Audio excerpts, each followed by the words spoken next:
జై శ్రీరామ్, జై Sriram. Okay, so నా పేరు వచ్చేసి ప్రవీణ్ కుమార్. సో అంటే మాకు యూట్యూబ్ ఛానల్ నుంచి మేము ఏం చేస్తామంటే, మా యూట్యూబ్ ఛానల్ ద్వారా మేము ఏం చేస్తామంటే ఒక హిందూ ధర్మం రిలేటెడ్ దానికి సంబంధించి మేము చేస్తాం. ఇక్కడ మేము ఆంధ్రప్రదేశ్, తెలంగాణ అంతలక మేము తిరుగుతూనే ఉన్నాం. విజయనగరము, ఏలూరు, తర్వాత చాలా ప్రాంతాలలో కూడా వెళ్ళాం. మా వీడియోస్ అన్నీ మీరు యూట్యూబ్లో చూస్తే ఉంటాయి. మన తర్వాత రాబోయే జనరేషన్ కానీ మన చుట్టుపక్కల ఉన్న వాళ్ళందరికీ ముందుకు మనం చెప్పాల్సింది ఏంటంటే, మన హిందూ ధర్మం యొక్క గొప్పతనము, హిందూ ధర్మం యొక్క విలువలు తెలియచేయడంతో పాటు నెక్స్ట్ ఆ పాషాండ మతాల్లో ఉన్న లోపాల గురించి కూడా తెలియచేయాలి. అవునా కదా? సో మన హిందూ ధర్మం గొప్పతనం అని చెప్తాం, వాళ్ళకు చెడు ఏదో చెప్తే మంచి ఏదో తెలుస్తుంది. అవునా కదా? సో మా మెయిన్ మోటివ్ అదనమాట. అందుకోసం ఏంటంటే, అంటే ఏమవుతుంది, ఆ క్రైస్తవ మతంలోకి వెళ్తే ఏమవుతుంది, ఆ మతం ఏంటి, ఆ మత సిద్ధాంతాలు ఏంటి అనే విషయాలు కూడా మీరు మీ చుట్టుపక్కల ఉన్న వాళ్ళతో అందరితో చెప్పుకోవాల్సిన అవసరం ఎంతైనా ఉంది. అవునా కదా? చెప్పుకోవాలా చెప్పకూడదా?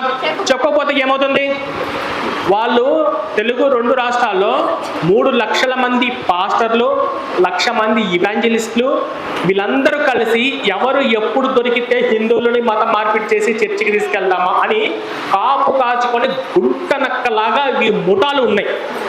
మీరు గవర్నమెంట్ హాస్పిటల్కి పోతే ప్రేరాలు డబ్బాలు పెట్టుకొని మా చర్చికి రండి, మీరు ప్రేరాలతో మీ రోగాలు నయమవుతాయని చెప్పి నమ్మించి యాదృచ్ఛికంగా జరిగేది కూడా వాళ్ళ దేవుడు ఖాతాలో వేసుకొని మతం మార్చి బెదిరిస్తూ బ్లాక్మెయిల్ అనే సందర్భాలు ఎన్నో జరుగుతూనే ఉన్నాయి, మనం ఎన్నో చూస్తున్నాం.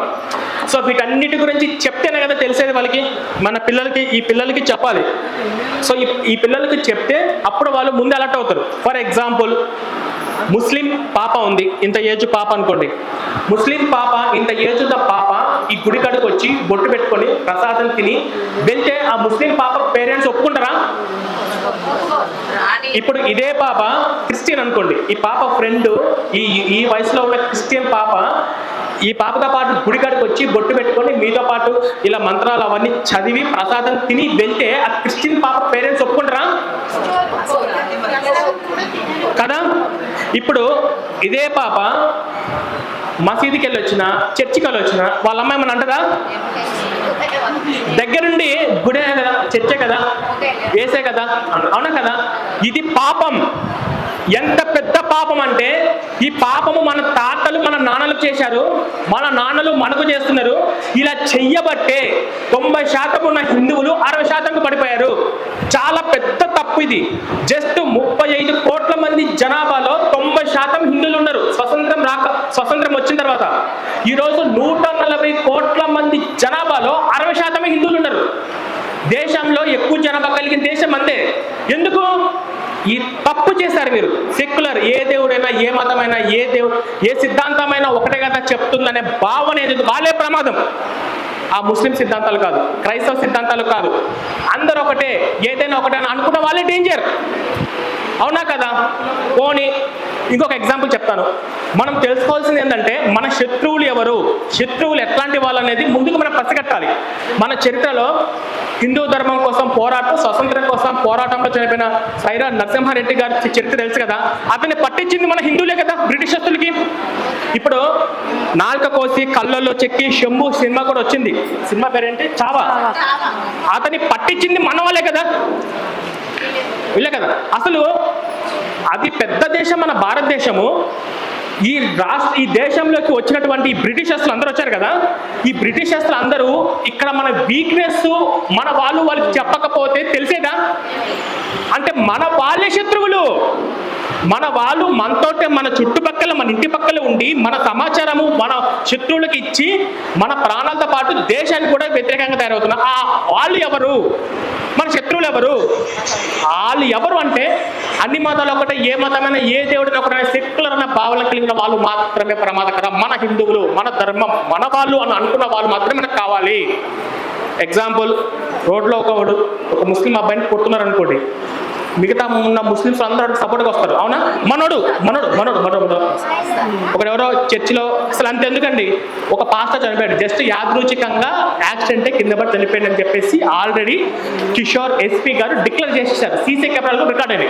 మొత్తం తెలుగు రాష్ట్రాల్లో ఉన్న క్రైస్తవ పాస్టర్ అందరూ ఏకంగా లేదా? వెళ్ళలేదా? దేశ విదేశాల నుంచి వచ్చారా? మొన్న పూజారిని తిరుపతి దగ్గర ఏదో గుళ్ళో పూజారిని లోపలికి వెళ్ళి తలపాకులు కొట్టి చంపితే ఒక పూజారిని స్పందించారా? అంటే వాళ్ళలో ఉన్న యూనిటీ, వాళ్ళు మన క్రైస్తవులు, మన ముస్లిమ్స్, మన మతం చెందిన వాళ్ళు ఉన్న వాళ్ళకు మనకుందా? ఇది డేంజర్, ఇది ప్రమాదకరం. ఇక్కడ మీరు తెలుసుకోవాల్సిన విషయం ఏంటంటే మనుషులందరూ ఒకటే. మనము వాళ్ళ యేసుని మనం పూజించకపోయినా, వాళ్ళ చర్చికి వెళ్ళకపోయినా మనం గౌరవిస్తాం. వాళ్ళు మన దేవుని పూజించొద్దు, మన రాముని పూజించొద్దు, కృష్ణుని పూజించొద్దు, గౌరవిస్తారా? ఎందుకు గౌరవించారు? సరే, వాళ్ళతో పాటు మనం చర్చికి వెళ్దాం, అందరం వెళ్ళిపోదాం, అందరం కలిసి క్రిస్మస్ కేక్ తిందాం, ఆ పాస్టర్ గారు ఎంతసేపు వాక్యం చెప్తే అంతసేపు మన వాక్యం విందాం, ఏం ప్రాబ్లం లేదు. వాళ్ళలో ఒక్కరైనా మన గుడి కాడికి వచ్చి ప్రసాదం తింటారా? మనం ఇంపార్టెంట్ ఎవరికి ఇచ్చాము? మనము ఎదుటి మనుషులకి ఇచ్చాము. వాళ్ళు ఎవరికి ఇంపార్టెంట్ ఇచ్చారు? వాళ్ళ దేవుడికి ఇచ్చారు, వాళ్ళ మతానికి ఇచ్చారు, వాళ్ళ గ్రంథానికి ఇచ్చారు. మనం కూడా మన ఇంపార్టెంట్ మన గ్రంథానికి ఇద్దాం, మన దేవుడికి ఇద్దాం, మన హిందువులకి ఇద్దాం, మన హిందూ గుళ్ళకి ఇద్దాం. వద్దు మనకు ఆ పాస్టర్ మనకు. ఎప్పుడు యూనిటీ, ఎప్పుడు సెక్యులర్, ఎప్పుడు అందరూ ఒకటంటే, ఇప్పుడు బంగ్లాదేశ్ ఉంది, అవునా? అందరూ మన వాళ్ళే. చిన్నప్పటి నుంచి కలిసి పెరిగిన హిందూ ముస్లిం కూడా కలిసి పెరిగిన తర్వాత, పెరిగి పెద్దగా తర్వాత అక్కడ హిందువుల పరిస్థితి ఏంటి? అవునా కదా?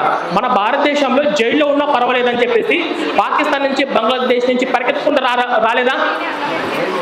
మీకు వచ్చి తెలుసా, ప్రపంచం మొత్తంలో కూడా ఏ మతమైనా, ఏ దేవుడైనా, అన్ని మతాలు ఒకటే అన్న ఒక దరిద్రం మన భారతదేశ రాజ్యాంగంలోనే ఉంది.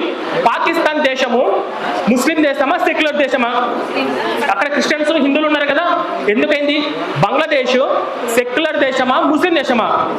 ఎందుకు మరి అక్కడ హిందువులు, క్రిస్టియన్స్ ఉన్నారు కదా? అమెరికా క్రిస్టియన్ దేశమా, సెక్యులర్ దేశమా? ఎందుకు? అమెరికాలో క్రిస్టియన్ కాకుండా అన్ని మతాలు ఉన్నాయి కదా. కానీ మన భారతదేశం హిందువులు మెజారిటీగా ఉంటే సెక్యులర్ దేశం అంట. దరిద్రమే కదా, ఈ చండాలమే కదా. ఎందుకు అంటే ఇక్కడ ఉన్న వాళ్ళలో మీలో కూడా, మీతో పాటు మీ స్నేహితులు, మీ బంధువులు ఎవరైనా క్రైస్తవులు ఉంటే వాళ్ళు గతంలో మీతో పాటు ఇక్కడ కూర్చొని పార్టిసిపేటింగ్ చేసిన వాళ్ళే, వాళ్ళు మీతో పాటు వినాయక చవితిలో పాల్గొన్న వాళ్ళే, వాళ్ళు మీతో పాటు శ్రీరామనవమి, శ్రీకృష్ణాష్టమి పాల్గొన్న వాళ్ళే, వాళ్ళు మీతో పాటు మీ ఇంట్లో జరిగే శుభకార్యాలకు వచ్చి ప్రసాదాలు తిన్న వాళ్ళే. కానీ ఈ రోజు రావట్లేదు, మిమ్మల్ని అసలు మనుషులుగా చూడట్లేదు.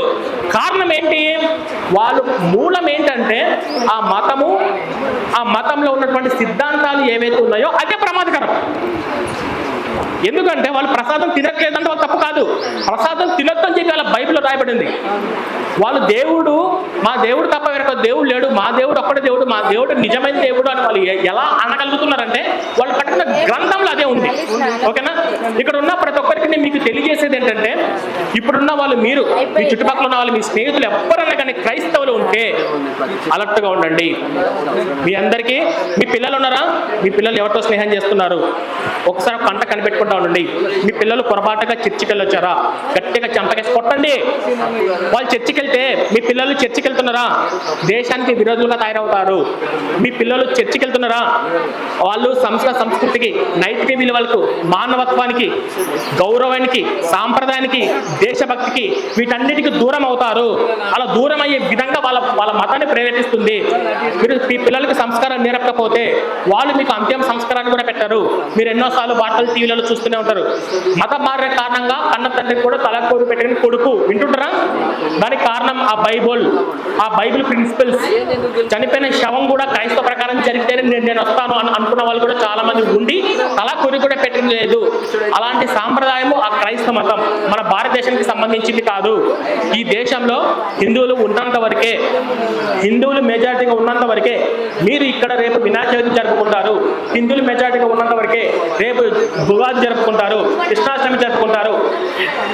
బంగ్లాదేశ్లో ఉన్న హిందువులు ఎవరన్నా ఆలోచించండి, ఎవరన్నా హ్యాపీగా వినాయక చవితి కానీ ఉగాది కానీ జరుపుకుంటారా? పాకిస్తాన్లో ఉన్న హిందువులు ఎవరైనా హ్యాపీ కృష్ణాష్టమి జరుపుకుంటారా? ఇక్కడ మీరు జరుపుకుంటున్నారంటే కారణం ఈ దేశంలో హిందువులు మెజారిటీ ఉన్న వరకే. మన భారతదేశంలో 216 జిల్లాలు హిందువులు మైనారిటీగా ఉన్నారు. అక్కడ ఎక్కడైనా ఏ చిన్న వినాయక చవితి పెట్టినా కూడా అక్కడ అల్లాలు జరుగుతాయి, కొట్లాట్లు జరుగుతాయి. కాబట్టి ఈ రాజ్యాంగము, ఈ చట్టము ఒక క్రమ పద్ధతిలో వెళ్తుంది, ఒక ప్రాసెస్ ప్రకారం వెళ్తుంది అంటే అది కేవలం హిందువులు మెజారిటీగా ఉన్నంత వరకే. కాబట్టి మనం చేయాల్సింది అంటే మీ చుట్టుపక్కల ఉన్న వాళ్ళు ఎవరైనా కానీ తెలుసో తెలియక క్రైస్తవులకు వెళ్తే వాళ్ళు తిరిగి బయటకు తీసుకురండి, కూర్చోబెట్టండి. మీరు చూడండి చక్కగా ఎట్లాగా మతం మారుతారంటే ఇక్కడ అందరూ చక్కగా బొట్టు పెట్టుకున్నారు, ఆ మతంలోకి వెళ్తే బొట్టు ఉంటుందా? ఆ మతంలోకి వెళ్తే ఇంటి పెట్టే ముగ్గు ఉంటుందా? అసలు మల్లెపూలు పెట్టుకుంటారా? ఎంత చండాలం అంటే మనం పూజించే మన దైవము శక్తి అంటాము, అమ్మవారు అంటాము. మనం ఇట్లా ఆ మతంలోకి వెళ్ళిన మరుసటి రోజే ఇంట్లో ఉన్న రాముడి కృష్ణుడి ఫోటోలు కూడా తీసి బయట పడేస్తారు. అలా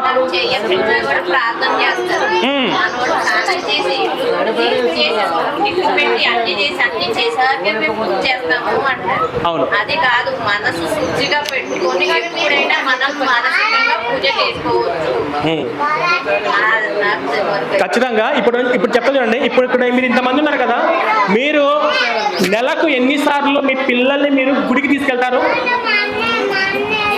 క్రైస్తవుల దగ్గరికి వెళ్ళండి. పోనీ సరే, అయిపోయింది. ఇక్కడ ఉన్న వాళ్ళు ఎవరి ఇంట్లో భగవద్గీత ఉంది? చాలా హ్యాపీ. మీ ఇంట్లో లేదు. అదే క్రైస్తవులు చూడండి, క్రైస్తవులు నెలకు 4 ఆదివారాలు చర్చికి తీసుకెళ్తారు, 4 శుక్రవారం ఫ్రైడే నైట్కి వెళ్తారు. అవునా? ప్రతి వాళ్ళ ఇంట్లో 4 ఉన్నారనుకోండి, 4కి 4 బైబిల్ ఉంటాయి. చిన్న పిల్లలకి చిన్న పిల్ల బైబిల్. మనకు ఇంట్లో 5 మంది ఉంటే 5 మంది కలిపి ఒక భగవద్గీత ఉండట్లేదు. నన్ను మాట్లాడమంటారు. భగవద్గీతలో ఎన్ని శ్లోకాలు ఉన్నాయి? ఎన్ని అధ్యాయాలు ఉన్నాయి? అసలు ప్రాబ్లం ఏంటి? 18 అధ్యాయాలు. వెరీ గుడ్, చప్పట్లు కొట్టండి చాలు. అవునా?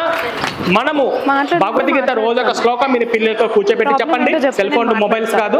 సో కాబట్టి ఖచ్చితంగా మనము మన హిందూ ధర్మాన్ని కాపాడుకోవాలంటే మనం ఖచ్చితంగా మన హిందువులుగా ఉండాలి. ఉండడంతో పాటు మీతో పాటు మీ చుట్టుపక్కల బంధువులు, స్నేహితులు అందరినీ కూడా హిందువులుగా ఉంచడానికి ప్రయత్నం చేయండి. ఆ పాషాండ మతాలు ఏంటి? ఆ పాస్టర్లు ఇక్కడ ఉన్న వాళ్ళు ఎవరన్నా ఒక్కసారి కూడా ఇలా మా గుడికి రండి, ఇట్లా మా చర్చికి రండి అని ఎవరు అనలేదు అనుకున్న వాళ్ళు ఎవరైనా ఉన్నారా?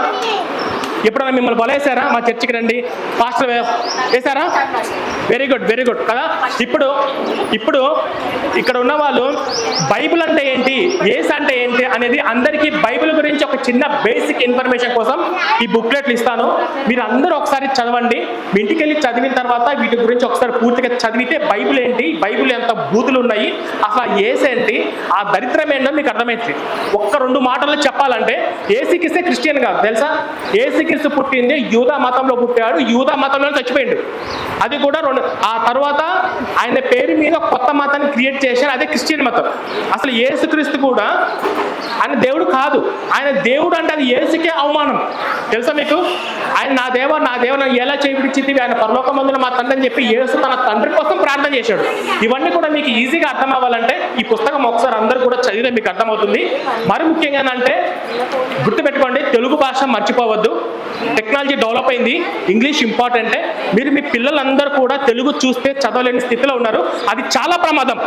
ఎందుకు అంటే ఇప్పుడు మన మాతృభాష, మనము తెలుగులో మాట్లాడగలడము, తెలుగు చూసి చదవగలడం ఏదైతే ఉంటుందో మన ఒక క్రియేటివిటీకి అవకాశం దొరుకుతుంది. అవునా? ఇంగ్లీష్ అనుకోండి, ఇంగ్లీష్ చూసి చదివితే బైహార్ట్ చేసినట్టు ఉంటుంది, కానీ అది మన మనసుకు హత్తుకోదు. ఫర్ ఎగ్జాంపుల్, ఇక్కడ నుంచి ఉప్పల్ వెళ్ళాలి, ఇక్కడ రాశారు, ఇక్కడ నుంచి ఉప్పల్కు నడుచుకుంటూ వెళ్ళండి అని ఇక్కడ తెలుగులో రాశారనుకోండి, ఇక్కడ నుంచి ఉప్పల్కు నడుచుకుంటూ పోవాలన్నా అది మనసుకు మైండ్లోకి వెళ్ళిపోద్ది.